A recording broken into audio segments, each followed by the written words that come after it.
LeAnn Rimes rocketed to fame in 1996 with her debut single Blue, when she was just 13 years old.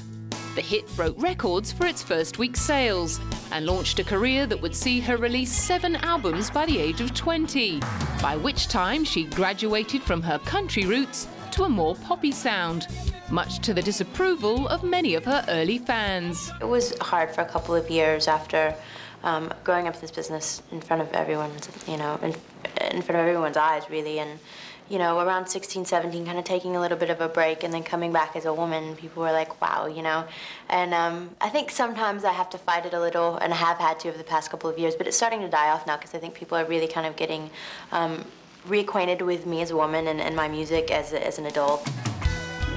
Part of the growing up involved a much-publicised spat with her father, which ended with LeAnn filing a lawsuit against him, his partner and her co-manager, claiming they'd stolen $7 million of her earnings. I know I'm not the only one who's been through ups and downs with the parents, and mine were very public and turned into lawsuits at one point. And, I think all I wanted was my family to be my family, not my management, and, to really have that separation of business and personal life. And so I have that now. I have a wonderful relationship with both of my parents.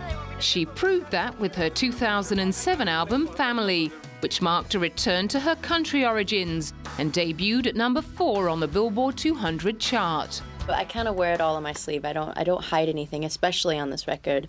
I don't think I ever was freaked out at all about really kind of telling the story, because, like I said, I know I'm not the only one that feels that way. So I think it's great to be able to put those emotions and feelings into a record and have people listen to it and say, hey, I'm not alone in this world.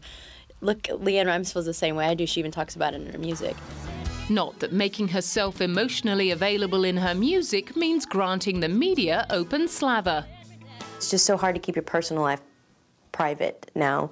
But it's a lot easier if you take a stand and say that's what you're doing. And, after I learned my lesson, as a kid, and there's the looking back at all that footage that they have, it's like we let them into so many parts of our lives that I would never let anyone into now. So I'm smart about it now. I know what not to say. I know, when to be quiet. I know when to not let people in. And I think maybe Britney and people like that are still learning those lessons.